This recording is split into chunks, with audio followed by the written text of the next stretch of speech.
খালের নাম লাকুরতলা। দখলের কারণে আজ সেটির বেহাল দশা। দুই পাড় অবৈধভাবে দখল করে নির্মাণ করা হয়েছে আধা পাকা স্থাপনা।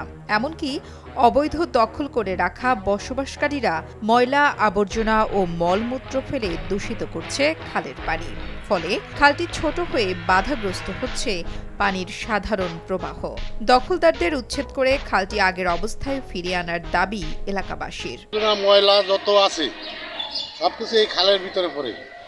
আমরা চাই এই পরিবেশটা যেন সুন্দর হয়, দখলমুক্ত আমরা পরিষ্কার দেখতে চাই। আমার গইলে যাই এই বিষয় কৃষি খাতে দেখা যায় সমস্যা হয়, যেরকম এই খালের পানি জোয়ার বাড়ার যে পানিটি আমাগো আয়, এই পানিটা সরাসরি একদম কোলায় ওঠে না। এই কারণে আমাগো কৃষিতে সমস্যা হয়। আর খালটা খনন হইলে দেখা যায় পানি আগের মতো আসতো, আর আমাগো দেখা যায় বিভিন্ন ধরনের সুবিধা পাওয়া যাইতো এই খালের উৎসবে। বরগুনা সদরের লাকুরতলা খালটি দখলের কারণে মরা খালে পরিণত হয়েছে। ধীরে ধীরে সংকুচিত হওয়ায় পানির প্রবাহ কমে যাওয়ায় এখন ব্যবহার করতেও পারছেন না কৃষক ও ব্যবসায়ীরা। এই খালের সমস্যাটা হইলে দুই পারের মানুষ বসবাস করে, তো দুই পারের মানুষই এই খালের ভিতরে ময়লা ফালায়। তো ময়লা ফালাইলে জোয়ার ভাটার পানিটা যদি ওঠে তাইলে মনে করেন যে পানিটা একটু ভালো থাকে। পানিটা নামিয়ে গেলে, জোয়ারের পানিটা উঠলে পানিটা নামিয়ে গেলে ময়লাটা নামিয়ে যায়। কিন্তু সুলিজে ওই জায়গায় সুলিজের কাছাকাছি কিছু লোক আছে, ওনারা মাছ খাওয়ার জন্য এই সুলিশটা বন্ধ করে দিতে হয়, শুধু পানি নামায়, পানি উঠতে দিতেছে না।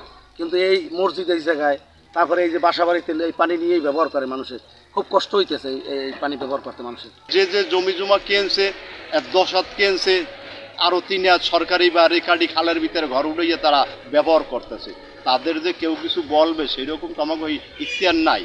কর্তৃপক্ষ জানায় উচ্ছেদে জেলা প্রশাসন সবসময় কাজ করে থাকে। খালটির অবৈধ দখলকারীদের চিহ্নিত করে দ্রুত অভিযান পরিচালনা করা হবে। লাকুরতলা খাল, যেটি আমাদের বরগুনা সদর উপজেলাধীন গৌরীচন্না ইউনিয়নে পড়েছে, সেটি অবৈধভাবে দখল হওয়ার কারণে এটা দুই পাশ থেকে অত্যন্ত সরু হয়ে গেছে এবং এর ফলে পানি নিষ্কাশনে বাধাগ্রস্ত হচ্ছে। এখন যেহেতু এগুলো একটা পার্মানেন্ট স্ট্রাকচার, আপনি যেহেতু বলেছেন, আমি সহকারী কমিশনের ভূমিকা দিয়ে এগুলার অ্যাকচুয়াল যে বিষয়টি সেই বিষয়টি জানার চেষ্টা করব এবং এগুলোর যদি উচ্ছেদের প্রয়োজন হয় আমরা আইনগত ব্যবস্থা নিই, সেগুলো উচ্ছেদের কার্যক্রম গ্রহণ করব। লাকুরতলা খালের দুপারে অবৈধ দখলদারদের দ্রুত উচ্ছেদ করে আগের অবস্থায় ফিরিয়ে আনার দাবি এলাকাবাসীর। তাদের প্রত্যাশা, সবার প্রয়োজনে খালটির প্রবাহ আগের মতো ফিরিয়ে আনতে দ্রুত পদক্ষেপ নেবে প্রশাসন। নুসরাত জাহান কলি, কালের কণ্ঠ।